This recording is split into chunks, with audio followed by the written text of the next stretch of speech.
some developing news regarding a high-profile case in East Feliciana Parish. Charges for the parents of a woman found dead on a couch in January of last year have been thrown out for now. Our Lester Dewey has been following this one for us. Lester, a lot of folks probably wondering how this happened. Piece it together for us. Grand jury indicted Clay and Sheila Fletcher, as you can see behind me, on second-degree murder charges after their disabled daughter Lacey was found dead on a couch with urine and feces all around her.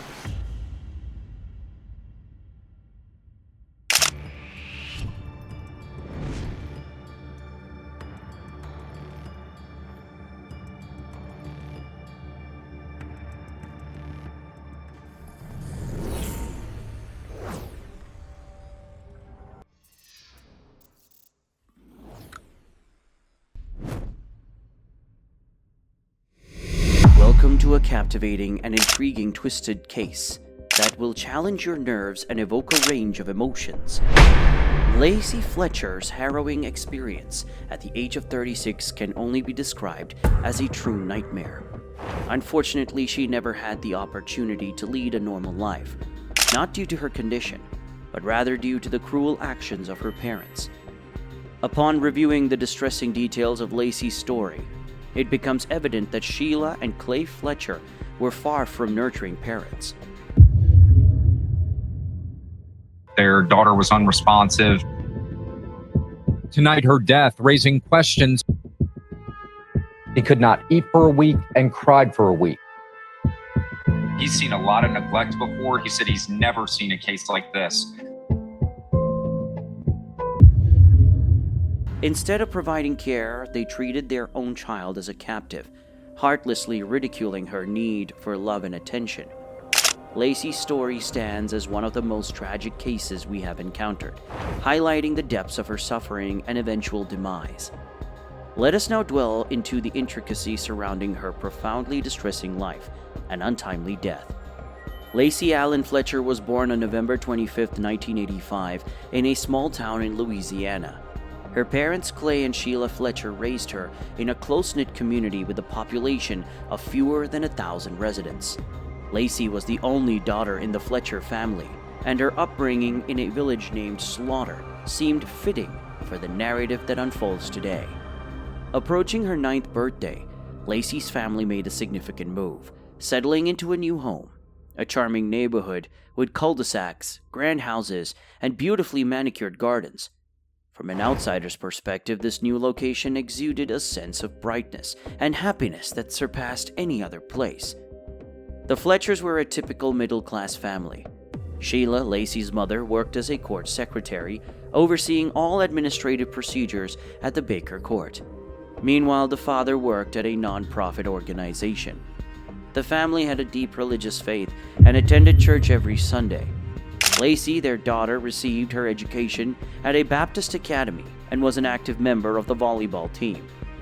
According to their neighbors, Lacey was a lively and sociable child who enjoyed spending time with other kids. She was a petite and athletic girl who took pleasure in engaging in physical exercises in the garden or playing in the street. However, when Lacey turned 14, her parents made the decision to homeschool her, which marked a turning point. It was during this time that the first signs of Asperger's syndrome began to emerge, although they were barely noticeable to those without specialized training. Asperger's, a form of autism, typically manifests as challenges in perceiving others' emotions, engaging in atypical social interactions, and pursuing unconventional hobbies. These distinctive characteristics often set individuals with Asperger's apart. Interestingly, their intellectual development usually aligns closely with that of their peers. However, the decision to transition Lacey from regular school to homeschooling remains a mystery, as no official statements have been made by her parents regarding this matter. It is possible that this choice is somehow connected to her Asperger's diagnosis and social difficulties.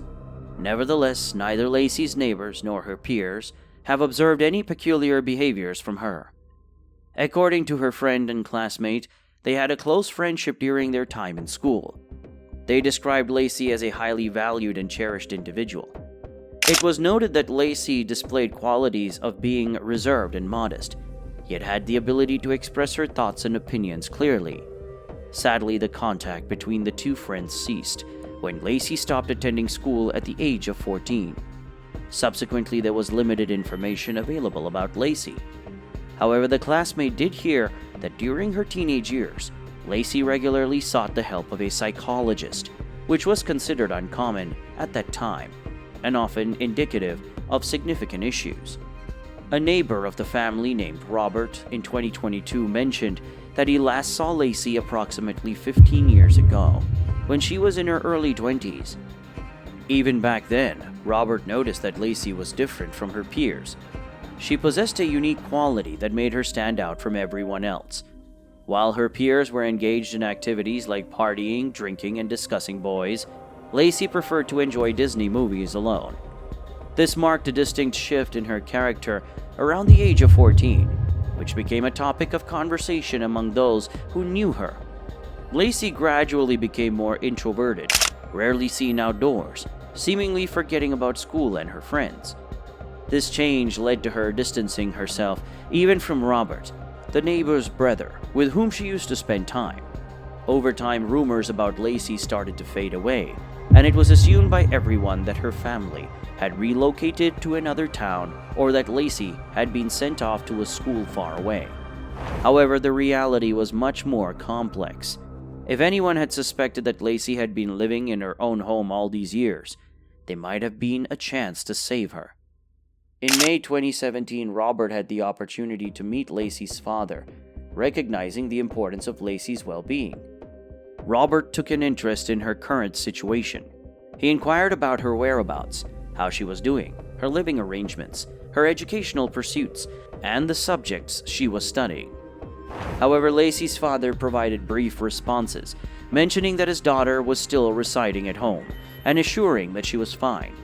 Oddly, he swiftly redirected the conversation to a different topic, as if trying to avoid discussing Lacey further. This interaction raised some concerns for Robert. Despite his aversion to meddling in others' affairs, he couldn't help but notice that no one had seen or heard from Lacey in years, despite her being in her 30s. The father's evasiveness and peculiar response left Robert on high alert, but he had yet to confirm his suspicions.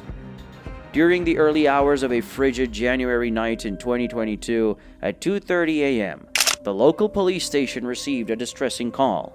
The voice on the other end of the line belonged to Sheila Fletcher, the mother of Lacey, and it was filled with anxiety. Bitterly, she announced that her daughter had stopped breathing. Immediately, the police and ambulance were mobilized, rushing to the scene and warning the city morgue of an upcoming arrival. Upon arriving at the scene, they encountered something incomprehensible. The house was filled with a nauseating stench, an unbearable smell of decay and waste that made it hard to breathe. The coroner later admitted that he had never encountered anything so repugnant in his entire career. This smell made him nauseous to the point where he couldn't eat properly for a whole week. This man, who had been a doctor and coroner for 30 years, was having a nervous breakdown. After all, he had seen all kinds of incidents and accidents, but what he discovered in the Fletcher's house threw him into a state of shock and horror previously unknown to him. The sheriff, too, was stunned by what he saw. In the spacious living room of the house, there was a couch on which Lacey lay. At first glance, she appeared to be around 36 years old, but her neglected state became evident upon closer examination. Lacey's severe malnourishment was apparent as she weighed only 94 pounds. She was wearing only a t-shirt which was hiked up above her chest. Her eyes were wide open, and her hair was horribly tangled, forming a dense and matted mass on her head.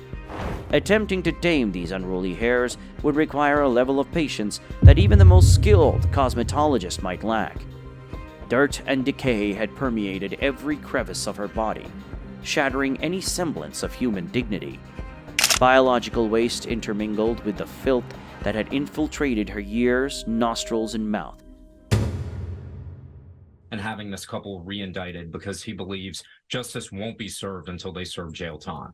Now, this brought a lot of public outrage. A lot of people have been following this. Even here at Fox 26 in Houston, our story was viewed 1 million times. People just outraged by this.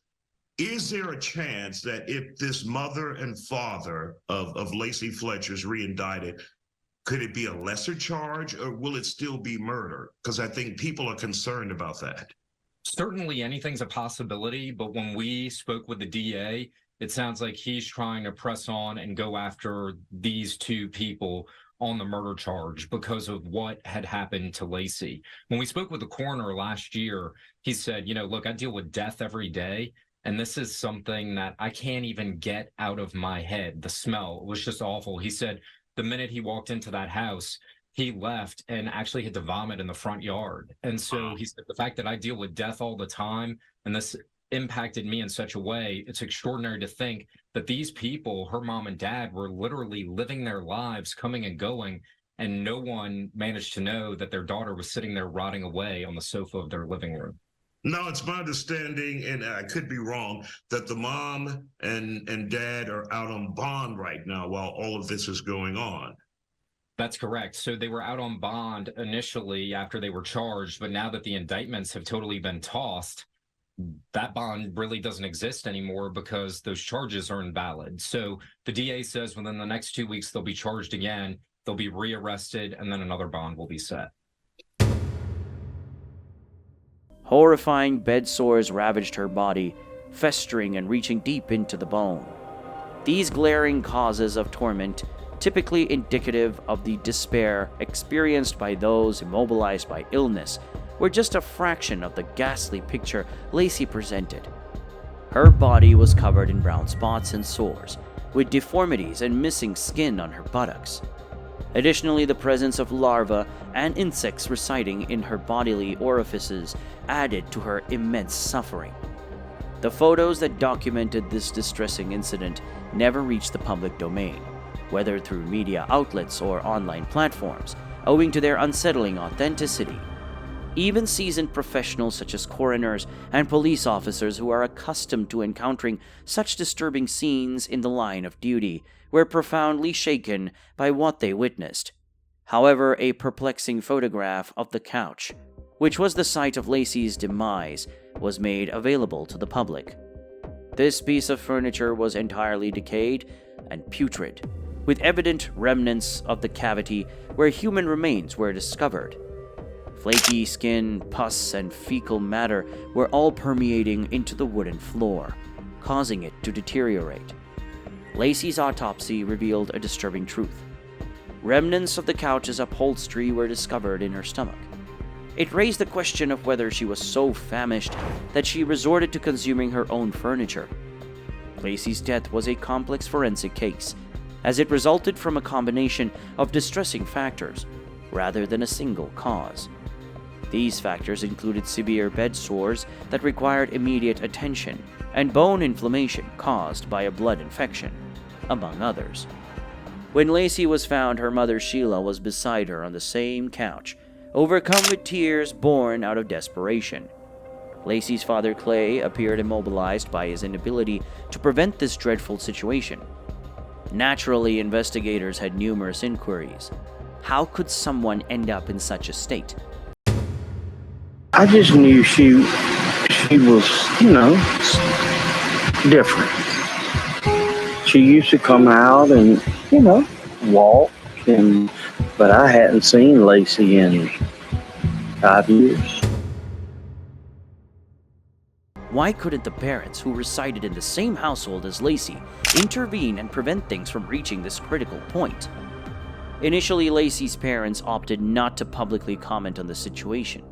They wished to keep what transpired within the confines of their home as a distressing secret, one they were reluctant to reveal. Recognizing the growing rift between them, the mother later recollected how Laci gradually descended into a profound state of isolation. As she reached the age of 20, she seemingly and once and for all ceased leaving the sanctuary of her home, as if all her interests were contained within its walls. Then, in a puzzling twist of events, Laci adamantly refused to rise from the couch, prompting her parents to seek medical advice. However, the consultation took place without Laci's presence, as she staunchly refused to abandon her shelter. The doctor, in an effort to find a resolution, insisted on her hospitalization. But Laci remained resolute, leaving her parents on the precipice of uncertainty, unsure of how to proceed. Lacey's condition inexorably deteriorated, reaching a point where she even neglected her basic personal needs, becoming a captive of her own couch. A towel thrown at the foot of the couch by her mother became a lifeline, offering some semblance of comfort and solace. During her most challenging moments, she would often find herself lying on the bed, surrounded by soiled linens. In this state of isolation and despair, she would silently endure her pain. Meanwhile, her mother would continue to narrate the story, detailing her relentless efforts to provide support for her daughter. Each day she would bring her food, serve her drinks, and tenderly tend to the sores that had developed from her prolonged stay on the couch. Despite Lacey's inexplicable silence and lack of complaints about the pain, she managed to maintain mental clarity until what appeared to be the unavoidable conclusion. In the tragic moment when Lacey abruptly ceased to breathe, her mother, overwhelmed with panic, swiftly dialed the emergency services number on her phone. However, time proved relentless, for it had already taken its toll, rendering any attempts futile. Whispers began to circulate throughout the village, spreading like the wind through branches, hinting that a concerned neighbor, casting an anxious glance into the window, had caught sight of Lacey's lifeless body resting on the couch. This neighbor, sensing that something was gravely amiss, took it upon themselves to confront Lacey's mother, issuing an ultimatum. Either she would report the incident to the police herself, or he would do so on her behalf. Nonetheless, the police later refuted this account, as rumors often arise from an absence of concrete information. Subsequently, it came to light that Lacey's parents had been absent from their home for nearly 2 days prior to the heart-wrenching event of her untimely passing.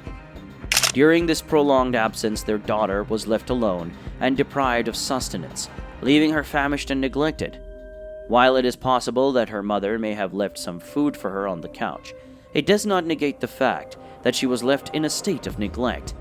However, one may question why Lacey, possessing a sound mind, did not rise and procure nourishment for herself. It is worth mentioning that certain sources have speculated that she may have suffered from locked-in syndrome, a condition in which an individual remains fully aware of their surroundings, but is physically and almost entirely paralyzed. Various brain injuries can instigate this condition, and Lacey tragically had spent more than a dozen years bound to the couch, enduring a life of confinement. During the court proceedings, the members of the jury required medical assistance to cope with the distressing photographs depicting the body of Lacey. The display of these images elicited a somber and profound silence that permeated the entire courtroom. Onlookers were consumed by a profound sense of shock, struggling to fathom the horrifying reality that unfolded before their eyes. As the pictures were unveiled, it became unequivocally evident to all present that the truth surpassed any speculative rumors in terms of its terrifying nature. On May 2, 2002, Clay and Sheila Fletcher were formally charged with second-degree murder and subsequently incarcerated at East Feliciana Prison. Throughout the entire ordeal, the parents steadfastly maintained their innocence, unwavering in their belief that their daughter Lacey possessed the ability to make autonomous decisions until the very end. Her rotting 100-pound body was found embedded, melted into a couch in her parents' Louisiana home. Investigators say the sofa was soaked with urine, feces, and other bodily fluids. Fletcher was disabled, and her parents, according to police, just left her there for years until she died. WBRZ Chief Investigative Reporter Chris Nakamoto has been following the investigation from the very beginning. He joins us with an update that we first brought you here on The Factor months ago. On May 4th, the Fletchers were released on a bail of $300,000. Yet the saga within the courtroom was far from concluded, as the next chapter of their fate awaited them in February 2023. It is truly unfathomable to comprehend the sheer passivity exhibited by the parents as they witnessed their daughter's gradual decay on the very couch that seemed to blend seamlessly into their daily routine. Every evening they would nonchalantly settle down to watch television, all the while Lacey's suffering mere footsteps away. The level of indifference displayed is beyond imagination, especially when one considers the nauseating stench of decay that permeates every corner of their once happy abode. They continue to reside there, continuing with their lives as if nothing was amiss, oblivious to the fact that Lacey's existence was far from ordinary. It is bewildering that they chose to perpetuate the illusion that everything was right. Furthermore, there are additional distressing details known to only a select few, which continue to haunt those familiar with the case. How could such an unthinkable tragedy occur? And how could it endure for a painstaking 12 years, with Lacey deteriorating on the couch? The development of her bed sores was not an overnight occurrence, but rather the result of an extended period of inactivity. Additionally, if your child expresses a refusal to use the bathroom or toilet, it is important not to ignore their concerns. Even if Lacey was already an adult, there are still options available, such as seeking assistance from social services or exploring the possibility of placing her in a facility where she can receive the necessary help. Undoubtedly, pursuing such avenues requires a significant financial investment. It is difficult for me to comprehend why Lacey's parents were unable to afford quality medical care, considering they not only held stable jobs, but were prosperous. Their opulent residence in a prestigious neighborhood is a testament to their financial well-being, and they were able to promptly pay a bail amount of $300,000. Given this, it is perplexing why they were unable to allocate resources for their daughter's psychological support. It is puzzling to consider the circumstances surrounding Lacey's early adolescence and the sudden cessation of the help she once received. What factors influenced her parents' decision-making and Lacey's own state of mind? The motivation behind willingly spending an entire life on a couch remains unclear. There was a sense of internal chaos within her, rendering her difficult, if not impossible, to reach. Were her parents simply unwilling to address these challenges?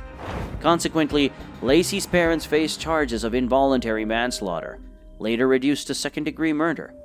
The court decision is still pending, and it is disheartening to observe that Lacey's parents continue to lead a seemingly normal life, seemingly disregarding their role in the tragic events that unfolded. Thank you for your support and viewership. I highly encourage you to explore the wide range of captivating stories we have available for immediate viewing. By subscribing to our channel, you can ensure that you never miss out on our latest content.